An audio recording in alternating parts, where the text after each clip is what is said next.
अच्छा जी, सबसे पहले बात कर लेते हैं जी। जो आपने मेरे पास अपना डिज़ाइन भेजा है, इसमें ये हम पहले आपका डिज़ाइन देख लेते हैं। अच्छा, लास्ट टाइम मैंने आपको अलाइनमेंट्स के बारे में सिखाया था कि हम कोई भी अगर डिज़ाइन रेडी करते हैं ना, तो हमारे पास तीन तरीके की अलाइनमेंट्स होती हैं। हम उन्हीं अलाइनमेंट्स के ऊपर चलते हुए अपना डिज़ाइन रेडी करते हैं। जैसे कि मैं मिसाल के तौर पे अगर कैनवा खोल के आपको वहाँ पे ले जाऊँ, हम लोग कोई भी यहाँ से क्रिएट करेंगे, अपना कैनवस ले लेंगे। इंस्टा का ही ले लेती हूँ क्योंकि मोस्टली जो डिज़ाइन रेडी होते हैं तकरीबन ज़्यादातर इसी कैनवस पे रेडी हो रहे थे यहाँ, क्योंकि यहाँ से स्टैंडर्ड क्वालिटी स्टार्ट हो जाती है। किसी भी चीज़ के बारे में बात कर लेते हैं जी। टेम्पलेट्स में आऊंगी, मुझे किसी भी किस्म का जो डिज़ाइन वगैरह चाहिए, मैं यहाँ पे टेम्पलेट्स पे क्लिक करूंगी। टेम्पलेट्स में जाके अपने मतलब की बीड लिख लूंगी, अपने नीड के मुताबिक जो भी मुझे डिज़ाइन चाहिए। मुझे ज्वेलरी चाहिए, मुझे शूज़ चाहिए, मुझे बैग चाहिए, बोटल्स चाहिए, मुझे गेमिंग के लिए कुछ चाहिए, कुछ भी चाहिए ना, मैं जस्ट यहाँ पे आऊंगी और यहाँ पे आके जस्ट मैं सिंपल इसको क्लिक कर लूंगी। सिंपल क्लिक करने से क्या होगा कि ये जो डिज़ाइन है ये मेरा स्क्रीन के ऊपर शो होना स्टार्ट हो जाएगा। अब आपको लास्ट वाले लेक्चर में या लास्ट वाला होमवर्क आपका ये था कि आपको कहा गया था कि आपने इसी तरीके के कोई डिज़ाइंस ले लेने हैं, और उन डिज़ाइंस को लेने के बाद आपने उसमें हल्की फुल्की कोई एडिटिंग या कोई चेंजिंग्स वगैरह करके दिखानी है। अब आपको मैंने लास्ट लेक्चर में अलाइनमेंट्स के बारे में बताया था। अलाइनमेंट का मतलब ये होता है कि कोई एक डिज़ाइन होता है हमारा लेफ्ट अलाइन, एक डिजाइन होता है हमारा राइट अलाइन, और एक डिजाइन होता है हमारा centrally aligned design. For example, अब आप ये वाला जो मैंने स्क्रीन के ऊपर आपका डिजाइन खोला है, आप देखेंगे कि इसके लेफ्ट साइड के ऊपर हर सारा हमारा टेक्स्ट लिखा हुआ है। हमारा सारे का सारा कंटेंट लेफ्ट साइड पे लिखा हुआ है, और राइट साइड पे क्या है, हमारी इमेज पड़ी हुई है या हमारा प्रोडक्ट पड़ा हुआ है। तो अगर किसी इमेज में राइट साइड पे हमारा प्रोडक्ट आ जाए, तो सारे का सारा कंटेंट लेफ्ट साइड पे आएगा। और उसके लाने का पैटर्न क्या है कि जहां से जो चीज स्टार्ट, जैसे यहाँ से एन यहाँ से स्टार्ट हो रहा है, उसी के नीचे बिल्कुल सी स्टार्ट हो रहा है। उसी के नीचे प्रीमियम है, दी है, डिस्काउंट है, 35 है, और ये जो बॉक्स है, बटन का बॉक्स भी सेम अलाइनमेंट्स में स्टार्ट हो रहा है। फर्ज करें अगर हम लोगों को लग रहा है कि अलाइनमेंट हमारी हल्की फुल्की गलत है, तो हम क्या करेंगे, हम इनकी लेयर्स को सिलेक्ट करेंगे। लेयर्स को सिलेक्ट कैसे करेंगे, मैंने आपको लास्ट टाइम बताया था कि एक लेयर को सिलेक्ट करेंगे। अब हमने एक लेयर सेलेक्ट कर ली, दूसरी सिलेक्ट करने के लिए एक लेयर सेलेक्ट कर ली। दूसरी लेयर सेलेक्ट करने के लिए मैं दूसरी लेयर पे आऊंगी और शिफ्ट प्रेस करके दूसरी लेयर सेलेक्ट कर लूंगी। अब ये मेरी दो लेयर्स आपस में सिलेक्ट हो गई हैं, क्योंकि मैंने पूरे का पूरा कैनवस अपना जितनी भी सारी लेयर्स है उन सबको लेफ्ट अलाइन करना है। तो मैं सारी लेयर्स को एक एक करके यानी वन बाय वन करके अपना सिलेक्ट करती जाऊंगी। पहले मैंने दो लेयर सेलेक्ट कर ली, अब अगेन मैं शिफ्ट प्रेस करूंगी। शिफ्ट प्रेस करने से तीसरी लेयर, शिफ्ट प्रेस करने से चौथी, पांचवी, और ये शॉप नाउ वाली लेयर नहीं, ये पीछे बॉक्स वाली लेयर, इस बॉक्स वाली लेयर को सिलेक्ट कर लूंगी। जब मैंने इन सारी लेयर्स को सिलेक्ट कर लिया, तो अब जस्ट मैं इन पोजीशन पे जाऊंगी, पोजीशन को क्लिक कर लूंगी। पोजीशन को क्लिक करने के बाद अब हम लोगों ने यहाँ पे सेंटर मिडल नहीं करना, क्योंकि हमारा ये लेफ्ट अलाइन डिजाइन है। जस्ट यहाँ पे जाएं और इसको जस्ट क्लिक कर दें। अब क्या होगा कि आपके सिंगल क्लिक करने से सारी की सारी जो लेयर्स हैं वो आपस में लेफ्ट अलाइन होके आ जाएंगी। आप देखेंगे मैं यहाँ पे आती हूँ, यहाँ पे आती हूँ, जहां मर्जी चली जाऊँ, मेरी सारी आपस में लेफ्ट अलाइन हो गई हैं। आपको मैंने लास्ट टाइम ये बताया था कि हमारी जो अलाइनमेंट्स हैं वो हमारी इस चीज़ पे डिपेंड नहीं करती कि हम लोगों ने टेक्स्ट क्या लिखा हुआ है। हमारा ये जो डिज़ाइन अलाइन करता है, जैसे मैं इस लेयर के ऊपर आई हूँ। अब आप गौर करेंगे कि इस लेयर की जो बाउंड्री लाइन है, यानी पर्पल कलर की जो लाइन है, न्यू कलेक्शन के बराबर नहीं आ रही। यानी कि जो इसकी लाइन है यहाँ तक फैली हुई है, यहाँ तक। इसकी जो लाइन है इसमें भी एक वर्ड का गैप है, इसकी लाइन है इनमें भी एक वर्ड का गैप है, इसमें भी गैप है, इसमें भी गैप है। हर चीज में गैप है। अगर तो ये लेफ्ट गैप नहीं आ रहा, राइट गैप है, तो फिर हमारी ये लेयर्स लेफ्ट लाइन इजीली हो जाएंगी। लेकिन अब आप देखिएगा, अगर मैं राइट साइड पे गैप्स वाली जगह को, अगर इसी चीज को मैं राइट अलाइन करने की तरफ आऊंगी, तो ये डिजाइन मेरा राइट अलाइन अच्छा नहीं होगा। कैसे करेंगे, क्लिक करेंगे एक लेयर, शिफ्ट प्रेस करके क्लिक दूसरी, तीसरी, चौथी, पांचवी, और ये इसका बॉक्स छठी। अब मैंने ये सारी लेयर्स अलाइन कर ली हैं। अब मैं चाहती हूँ या मेरा कस्टमर चाहता है कि ये सारी की सारी चीजें उठा के हम राइट साइड पे मूव कर ले। तो सर सीधा पोजीशंस में आएंगे। अब लेफ्ट की जगह सिंपल राइट पे क्लिक कर देंगे तो आप देखेंगे कि ये जो मेरा डिजाइन था, इसको मैं आपको इधर ही करके दिखाती हूँ। ये वाला जो मेरा डिजाइन था, राइट तो हमने कर दी है, लेकिन इसकी कोई भी चीज आपस में बैलेंस नहीं आ रही। और ये जो ये था, ये तो बेचारा आधा दीवार से बाहर ही चला गया, कैनवस से बाहर ही चला गया। क्यों चला गया है? क्योंकि इसकी बाउंड्री में इतनी स्पेस एक्स्ट्रा है। उसने ये नहीं देखा कि इसमें टेक्स्ट क्या लिखा हुआ था, उसने ये देखा है कि इसकी बाउंड्री कितनी है। अब अगर मैं इसको क्लिक करके, यहाँ पे क्लिक करके इसके कॉर्नर में इसको यहाँ से इसकी बाउंड्री को छोटा कर दूं, जैसे मैंने पूरा एंड तक इसको मैं ले गई हूँ। अब आप देखिएगा, मैं अब इन चीजों को कलेक्ट, इसको सिलेक्ट किया, शिफ्ट ये, अब मैं इनको अगर पोजीशंस में जाके इसको राइट करूंगी, तो मेरा जो न्यू कलेक्शन का एंड था वो बिल्कुल इनके एग्जैक्टली सेम आ गया है। तो हम इससे क्या डिपेंड किया कि हमारी जो अलाइनमेंट्स हैं इस चीज़ पे डिपेंड नहीं करती कि हम लोगों ने क्या चीज़ ली हुई है या क्या लिखा हुआ है। इस चीज़ पे डिपेंड करती हैं कि हम लोगों ने जो जो चीज़ लिखी हुई है उसकी बाउंड्री कितनी है। आपको समझ आई है बात की? हेलो बेटा, आपको बात की समझ आई है? शाफे, आपको मेरी बात समझ आ रही है? आपको आवाज आ रही है बेटा? मिस, मुझे आपकी आवाज आ रही है। चले ठीक है जी, आपको अलाइनमेंट की समझ आई है। अब जो मैंने आपको कहा था कि हमारा एक जो डिज़ाइन होता है वो बिल्कुल लेफ्ट अलाइन, अगर हमारी कोई भी चीज़, अगर हमारा प्रोडक्ट राइट साइड पे आता है तो ऑब्वियसली हमारा जो डिज़ाइन होगा उसकी नोयत ये होगी कि वो हमारे कैनवस के लेफ्ट साइड पे सारा होगा, जैसे कि ये डिज़ाइन है। अब आप देखेंगे कि इसकी हर चीज़ बैलेंस्ड है, यानी जहाँ पे न्यू है वही प्रीमियम है, वही ये हमारी डिस्क्रिप्शन है, डिस्काउंट वगैरह हर चीज़। लेकिन जो डिज़ाइन आपने बनाकर भेजा है उसमें आप अगर देखें तो उसमें बैलेंसिंग का इशू आ रहा है यहाँ पे। अब आपने ये जो आपका बेस्ट स्टाइल डिजाइन आपने लिखा है, ये बेस्ट स्टाइल डिजाइन बाउंड्री के साथ तकरीबन टच होने लगा है। आपने इसको बेस्ट डिजाइन को इसके बराबर करना था ना। आपका बेस्ट डिजाइन आपकी डिस्क्रिप्शन के इक्वल है, ना आपकी डिस्क्रिप्शन आपकी नीचे वाली चीजों के इक्वल है। अब आपने ये जो गुड क्वालिटी लिखा है, आप मुझे बताएं, गुड क्वालिटी टाइल्स आपने लिखा है, ये अगर ये इसका पॉइंट है तो ये पॉइंट से ऊपर निकल रहा है। तो इस तरीके की बहुत आपकी छोटी मोटी गलतियां हैं जो कि आपके डिजाइन में नहीं होनी चाहिए, यानी आपके डिजाइन में बैलेंसिंग का इशू आ रहा है। इसके अलावा अगली चीज, अब ये मैंने आपसे बात कर ली लेफ्ट डिजाइन अलाइन की, लेफ्ट अलाइन डिजाइन की। अगली बात कर लेते हैं जी हमारे सेंट्रली नहीं आ अलाइन रही है। डिजाइन की। जैसे कि ये ले, अब मैंने आपके सामने स्क्रीन के ऊपर जोन सा अपना एक पेज खोल लिया है, कैनवस खोल लिया है।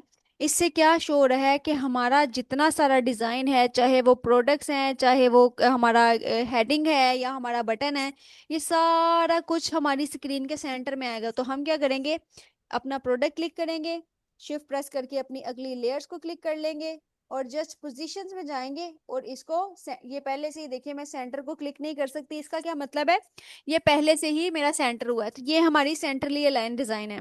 इसी तरीके से अगर मैं प्लस करूं और राइट अलाइन ढूंढ के आपको कोई दिखाऊं, ये ले लें। अब ये वाला हमारा जो डिजाइन है, इस ये राइट लाइन, यानी कि इसका जो प्रोडक्ट है ये हमारे लेफ्ट साइड पे आएगा और बाकी सारी की सारी चीजें हमारी राइट साइड पे आएंगी। तो ये हमारा जो डिजाइन है वो राइट राइट अलाइन डिजाइन है। आपने भी कोशिश करनी है, अभी आपको जो पिछले लेक्चर में बताया गया था कि आपने अपनी तरफ से खुद कुछ भी अभी डिजाइन नहीं करना, क्योंकि आप बिगनर हैं, आप स्टार्टर हैं, आपको डिजाइन करना नहीं आता। तो आप क्या करेंगे, आपने जस्ट बने बनाए ऐसे कोई डिजाइन्स पकड़ने हैं, आपने 3 4 5 डिफरेंट डिफरेंट डिजाइन्स आप पकड़ेंगे। डिजाइन्स पकड़ने के साथ साथ आप जस्ट उनके कलर चेंज करें, उसका यहाँ पे प्रोडक्ट चेंज कर दें। आपको ये शूज पसंद नहीं आ रहे, शूज निकालें, आप बैग का डिजाइन बना लें, यहाँ पे बैग लगाएं। न्यू कलेक्शन ऐसे ही रहने दें, शूज सेल है आप लिख लें बैग सेल। यहाँ पे 50% ऑफ है, आप अपने मुताबिक, यहाँ पे मैं डबल क्लिक करूंगी। 50% ऑफ को मैंने कैसे चेंज करना है, मैं इसकी लेयर पे आऊंगी, इस पे डबल क्लिक करूंगी। जब मैंने डबल क्लिक किया, क्लिक करने से अब मुझे सिर्फ 5 खत्म करना है। मैं चाहती हूँ कि मेरा 50% नहीं, मेरा 25% है। तो मैं क्या करूंगी, इस 50 को रिमूव करके जस्ट 25 लिख लूंगी। 25 लिखने से, ये शूज सेल था, शूज सेल की जगह मैं यहाँ पे आऊंगी, शूज को खत्म करके मैं लिख लूंगी बैग सेल। इसके अलावा जी यहाँ पे मेरे शूज पड़े हैं, मुझे बैग चाहिए। मैं एलिमेंट्स में जाऊंगी, एलिमेंट्स में जाके लिखूंगी बैग।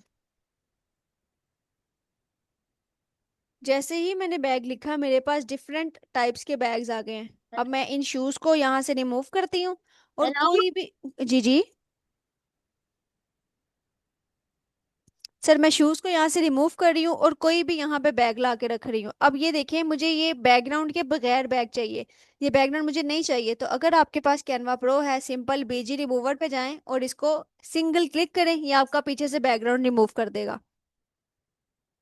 बैकग्राउंड आपका रिमूव हो गया है। इसको अपनी नीड के मुताबिक छोटा करें। ये ले जी, मैंने अपना बैग रख लिया है।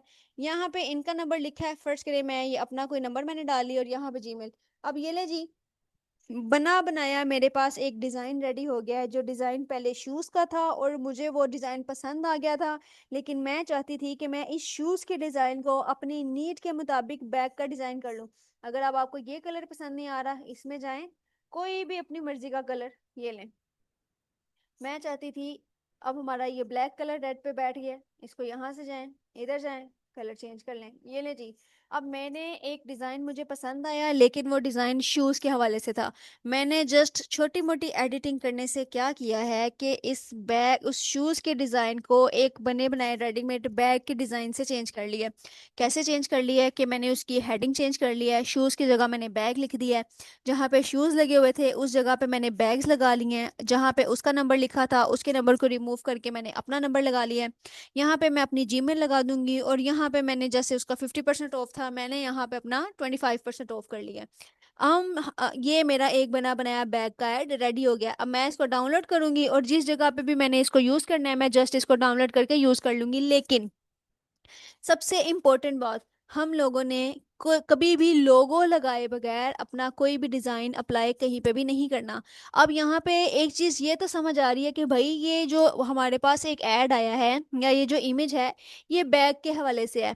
अब ये तो समझ आ रही है कि ये जो इमेज है इस पे सेल लगी हुई है।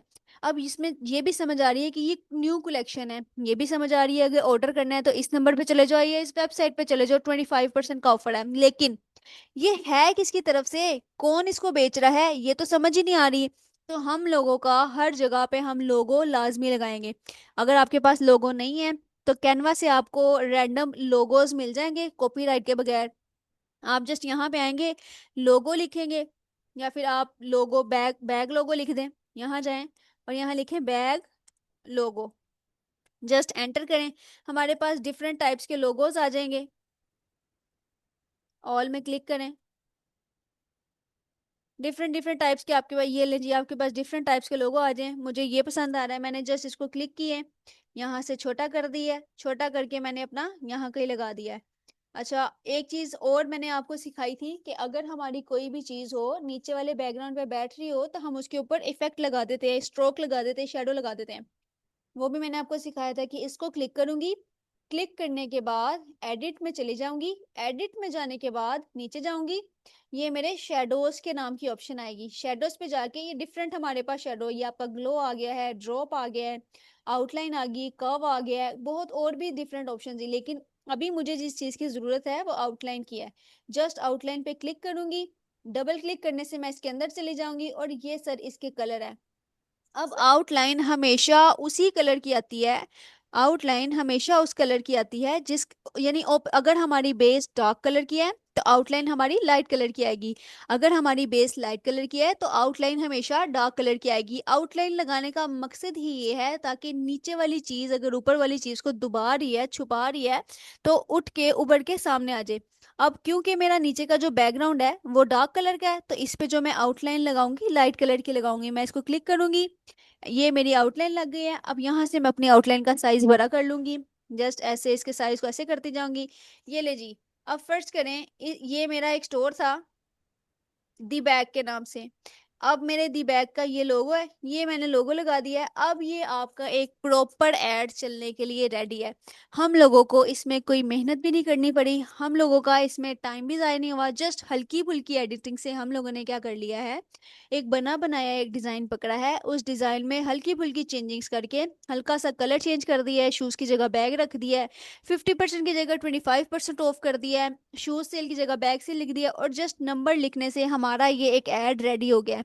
इस तरीके से आप जो भी चाहें, अगर आपको कोई भी डिज़ाइन पसंद आ जाता है तो हम उस डिज़ाइन को अपनी मर्जी के मुताबिक चेंज कर सकते हैं। लेकिन अगर उस डिज़ाइन पे किसी का लोगो लगा हो, अगर उस डिज़ाइन पे किसी का नंबर लगा हो, अगर उस डिज़ाइन पे किसी का लिंक लगा हो, या कोई भी उनकी सोशल प्लेटफॉर्म का लिंक नंबर कुछ भी लगा हो, हम लोग उसको एज इट इज नहीं चला सकते। हमारे ऊपर कॉपीराइट का इशू आ जाएगा, हमारे ऊपर स्ट्राइक आ सकती है। तो हम लोग क्या करेंगे, चेंज करेंगे, हम अपना लोगो चेंज करेंगे।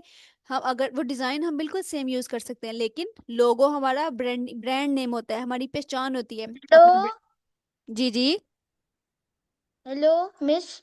मिस मैं कह रहा था कि ये जो आपने कहा है ना कि ये जो पूरा न्यू बना ये देखें आपने, ये 25% ऑफ के नीचे न्यू शूज लिखा हुआ है। कहाँ लिखा हुआ है? जी लिखा हुआ है। मिस ये तो सर आप शूज की जगह बैक कर देना, ये लें, इसको क्लिक करें, यहाँ पे क्लिक करें, शूज था, ये लें जी, मैं इसको कर देती हूँ बैग, न्यू बैग। ये लें। ठीक है, तो इस तरीके से और क्या हुआ। मिस मैंने भी स्ट्रोक ऐड की थी अपनी वाली जगह में, जो वो मोर इन्फॉर्मेशन थी जहाँ पर नंबर और साइट और लिखी हुई थी, वो देखिए मैंने इसमें मोर इन्फॉर्मेशन में अपनी की हुई थी। मोर इन्फॉर्मेशन में मैंने ये अपनी ये स्ट्रोक्स डाली हुई है वाइट कलर की। ये स्ट्रोक कह रहे हैं। Yes miss. अच्छा एक चीज और सुने, जहां पे अब यहाँ पे आपने नीचे लगाया है रेड कलर, रेड कलर के ऊपर अगर आपने व्हाइट कलर लगा दिया है तो ये एक दो डिफरेंट कलर्स हैं। अगर आप इन चीजों पे स्ट्रोक नहीं भी लगाएंगे तो चलेगा। स्ट्रोक हम लोग मोस्टली वहां पे लगाते हैं जहां पे दो रंग एक जैसे आ जाते हैं, यानी दो डार्क फैमिली के कलर्स एक साथ आ जाते हैं, दो लाइट फैमिली के कलर्स एक साथ आ जाते हैं। तो ऑपोजिट स्ट्रोक लगा के हम उन दोनों में थोड़ी सी डिफ्रेंशिएट उनको कर देते हैं, कि अगर आपके नीचे डार्क बैकग्राउंड है तो ऊपर भी अगर आपका डार्क ही कोई टेक्स्ट लगा हुआ है, कोई एलिमेंट लगी है, कोई इमेज चीज कुछ भी लगी हुई है, तो हम उसके ऊपर लाइट स्ट्रोक लगा के उससे उससे डिफरेंट कर देते हैं। यानी अगर वो बैठ रही है तो स्ट्रोक लगाने से क्या होता है कि वो उठान में आ जाती है। जैसे यहाँ पे इसके ऊपर अगर मैं स्ट्रोक अपना खत्म कर देती हूँ,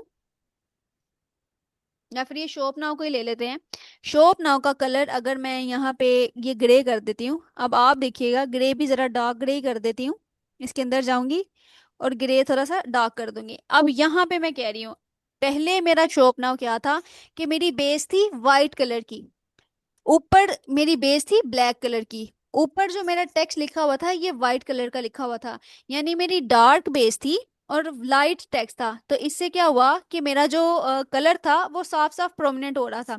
लेकिन अब मेरी जो बेस है वो भी डार्क है और जो मेरा टेक्स्ट है वो भी डार्क है। इस केस में मैं जाके इसके ऊपर अगर चाहूँ तो इसके ऊपर स्ट्रोक लगा सकती हूँ, यहाँ जाऊंगी आउटलाइन में जाऊंगी, लेकिन स्ट्रोक के लिए हमेशा ऑपोजिट कलर सेलेक्ट करूंगी। अब आप देखिएगा मैंने इसमें ऑपोजिट कलर सेलेक्ट किया तो ये प्रोमिनेंट होना स्टार्ट हो गया। तो सर आपको यही वाला आपका होमवर्क है, आपने डिफरेंट डिफरेंट 5 डिजाइन पकड़ने हैं। 5 डिजाइन पकड़ के आपने रैंडम कोई भी डिजाइन पकड़े, शूज का, बैग का, वॉचेस का, उसको अपनी मर्जी की अपनी नीड के मुताबिक चेंज करके आपने मुझे नेक्स्ट लेक्चर में दिखाना है। आपका कोई क्वेश्चन है तो पूछ लें।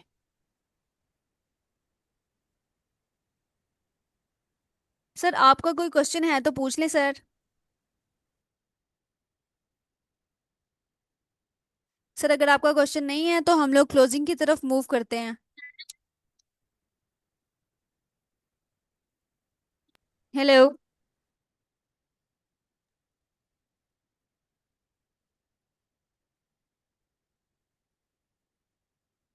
चले जी, ठीक है सर, मैं फिर क्लोजिंग की तरफ मूव कर रही हूँ। आपका होमवर्क ये है कि आपने कम से कम 5 डिजाइन इस तरीके से कोई रैंडम पकड़ने हैं और उन्हें चेंज करके लेकर आना है। आपका बहुत शुक्रिया, मिलते हैं जी अगली क्लास में, तब तक के लिए अल्लाह हाफिज।